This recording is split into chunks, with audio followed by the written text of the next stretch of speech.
അല്ല, ഇരട്ട വോട്ട് ചില വോട്ടുകൾ ഇവിടെ ചേർത്തിട്ടുണ്ട് എന്നുള്ള കാര്യം സത്യമാണ്. ഞങ്ങൾ പറഞ്ഞില്ല, BJP ജില്ലാ പ്രസിഡന്റ് ഇവിടെ വോട്ട് ചേർത്തേക്കുന്ന കാര്യം ഇവിടുത്തെ MP ആണ് വെളിവാക്കി. പിന്നെ ഇവിടുത്തെ LDF സ്ഥാനാർത്ഥി വോട്ട് ചേർക്കാൻ പാടില്ലല്ലോ. അദ്ദേഹം ചേർത്ത വോട്ട് വ്യാജ വോട്ടാണ്. ഈ പാലക്കാട് മുനിസിപ്പാലിറ്റി അദ്ദേഹത്തിന് റെസിഡൻഷ്യൽ സർട്ടിഫിക്കറ്റ് കൊടുത്തു. റെസിഡൻഷ്യൽ സർട്ടിഫിക്കറ്റ് കൊടുക്കണമെങ്കിൽ അത് BJP ഭരിക്കുന്ന മുനിസിപ്പാലിറ്റിയാണ്. 6 മാസം തുടർച്ചയായിട്ട് താമസിച്ചാൽ മാത്രമേ കൊടുക്കാൻ പാടുള്ളൂ. അപ്പോൾ വ്യാജരേഖ ചമച്ചിട്ടാണ് അദ്ദേഹം ഇത് ചെയ്തത്. BJP ജില്ലാ പ്രസിഡന്റും പാർട്ടി ഓഫീസിൽ കുറേ പേര് വോട്ട് ചേർത്തതും അങ്ങനെ തന്നെയാണ്. അതൊക്കെ ഇലക്ഷൻ കഴിഞ്ഞിട്ട് നമുക്ക് ചലഞ്ച് ചെയ്യാൻ പറ്റുള്ളൂ. ഞങ്ങളാരും ചേർത്തിട്ടില്ല. ഞങ്ങളാണ് ഏറ്റവും കൂടുതൽ വോട്ട് ഇവിടെ ചേർത്തേക്കണം. ഞങ്ങൾ ഓരോ ബൂത്തുകളിലെ ഇല്ലാത്ത വോട്ടർമാരുടെ എണ്ണം എടുത്ത് ഞങ്ങൾ ചെയ്തിട്ടുണ്ട്. നന്നായി വോട്ട് ചേർത്തിട്ടുണ്ട്. ഞങ്ങൾ 5500-ലധികം വോട്ട് ഞങ്ങൾ ചേർത്തിട്ടുണ്ട്. LDFും BJPയും കൂടി ചേർത്ത വോട്ടിൻ്റെ ഇരട്ടിയിലധികം വോട്ട് ഞങ്ങൾ ചേർത്തിട്ടുണ്ട്. ഞങ്ങളുടെ ബൂത്ത് കമ്മിറ്റികളാണ്. അതാത് ബൂത്തുകളിലെ ലിസ്റ്റ് ഞങ്ങൾ എടുപ്പിച്ച് അവർക്ക് പ്രത്യേകമായ പരിശീലനം കൊടുത്ത് ട്രെയിനിങ് കൊടുത്തിട്ടാണ് ഞങ്ങൾ ചെയ്തേക്കണം.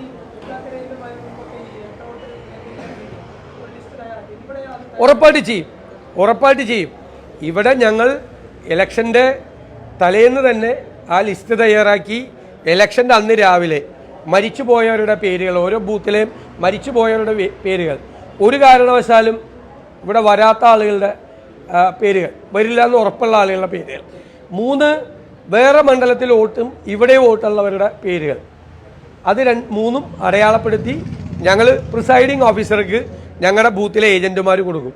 അത് ഞങ്ങൾ തൃക്കാക്കരയിലും പുതുപ്പള്ളിയിലും ചെയ്തതാണ്. അത് പാലക്കാടും ഞങ്ങൾ ആവർത്തിക്കും.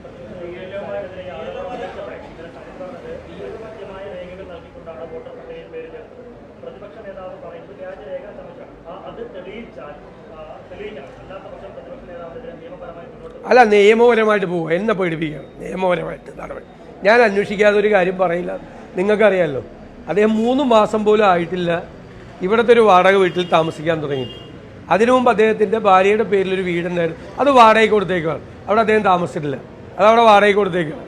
ഇത് ഈ തെരഞ്ഞെടുപ്പ് ഇവിടെ വേക്കൻ്റായി, ഈ സീറ്റ് വേക്കൻ്റായി കഴിഞ്ഞതിന് ശേഷം ആണ് ഇങ്ങനെ വന്ന് ഈ പാലക്കാടുകാരനാണെന്ന് കാണിക്കാൻ വേണ്ടി ചെയ്തത്.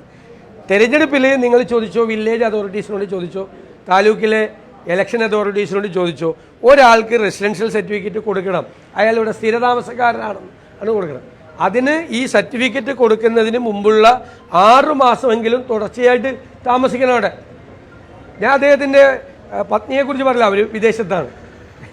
ഇദ്ദേഹം ഇല്ല, ഇദ്ദേഹം ഇവിടെ ഇല്ലാതെ എല്ലാവർക്കും അറിയാവുന്നതല്ലേ.